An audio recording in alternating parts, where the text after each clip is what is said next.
Hello everybody and welcome to my channel. It's 1st of Spooktober today, so I had to record a Halloween creepypasta. And of course, for an entire month, I'll be posting Spooktober stories. So if that's an interest of yours, please consider subscribing. And to all of you watching, thank you. And now, let's get in today's story. Am I going to be charged with murder? The detective sighed and did not answer. His eyes were tired, haunted. Just help us get to the bottom of this, he said. Okay, I answered. I'll do my best. I could hear the tremor in my voice. I hadn't stopped shaking since it happened. I'd had a strong drink to settle my nerves. It hadn't worked. Let's start at the beginning, said the detective. You were having a Halloween party. Yeah, I said. We do it every year. We take turns hosting and the whole block participates. This year, it was our turn. So you're the one who set up the decorations? Yeah, I said. Oh God, that sounds bad. But it wasn't just me. It was lots of people. I was mostly just supervising. Can you give me a list of who was involved?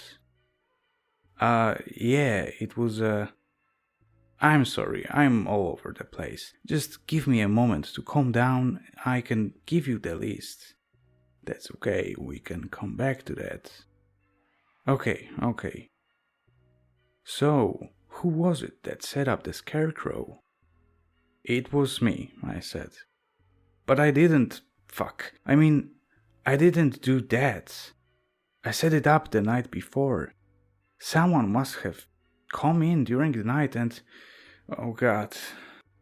The room swayed, and my breath came sharp and fast. My heart ratcheted up its pace to breakneck speed, and darkness began to close in around my vision. Hey, the detective said, just calm down. You're hyperventilating. Take long, calm breaths.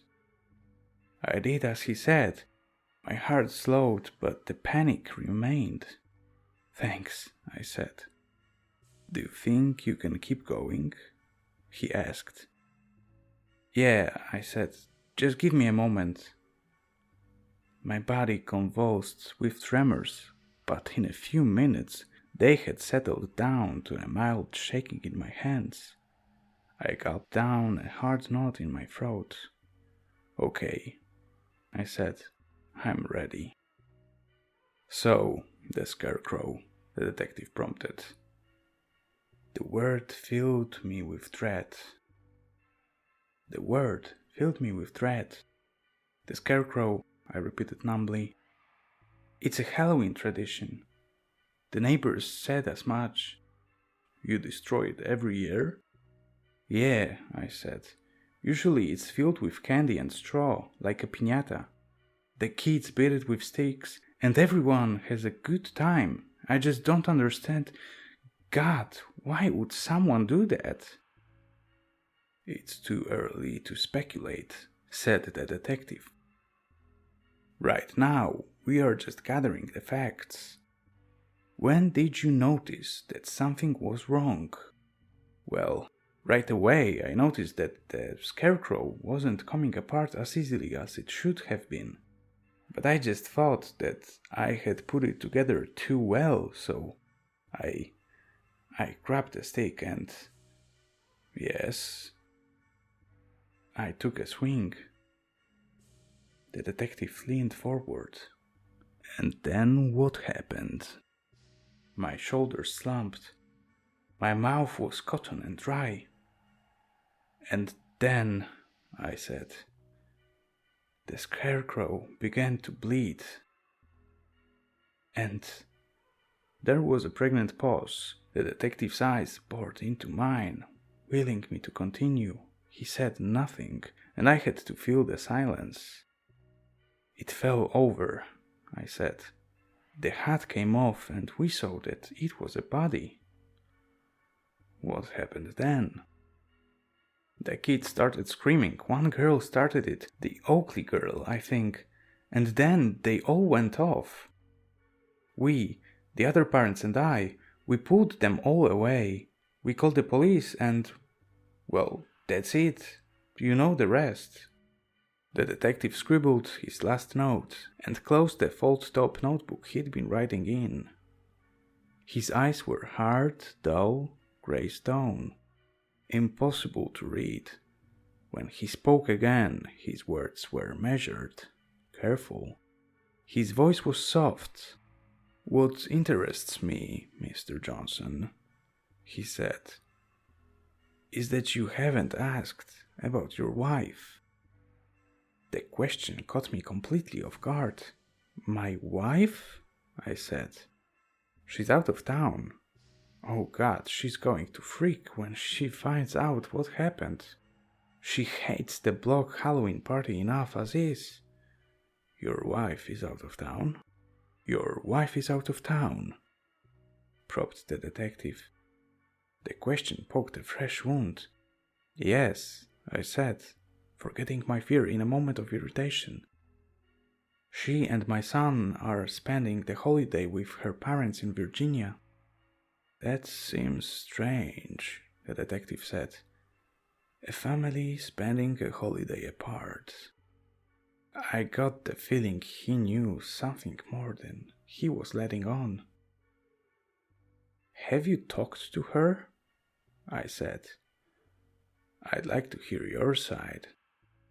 "My wife and I are going through a rough patch right now," I said.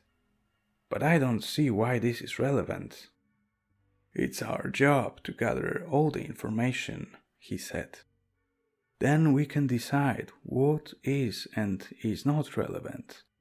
Why was your wife not spending the holiday with you?" I sighed. I wasn't proud of it, but I was getting flustered. I could feel hot blood rising to my face. "We're separated," I said. "Why is that?" "It's personal." "Your wife said that it was related to infidelity." "So you have talked to her?" "Yes." "Fine," I said. "You know, I cheated on my wife. I destroyed our family. It's all my fault. Now, I've had a hell of a day. So if you don't mind, can you please tell me what the fuck this has to do with anything?" The detective paused. He spoke softly. "Your wife is in police custody, Mr. Johnson." "What?" "I am sorry to have to tell you this," he said, "but she has rendered a full confession." "A full confession for what? What the hell are you talking about?" "It happens occasionally in cases of separation," he said. "One party feels the need to punish the other. Unfortunately, the children are sometimes used as a tool to that end." The realization hit me like a punch to the gut. The room swam.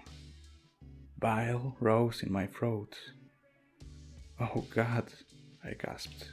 "Oh God, no." "I am afraid we have positively identified the remains as belonging to your son, Ben," he said. The scream died in my throat. I blacked out.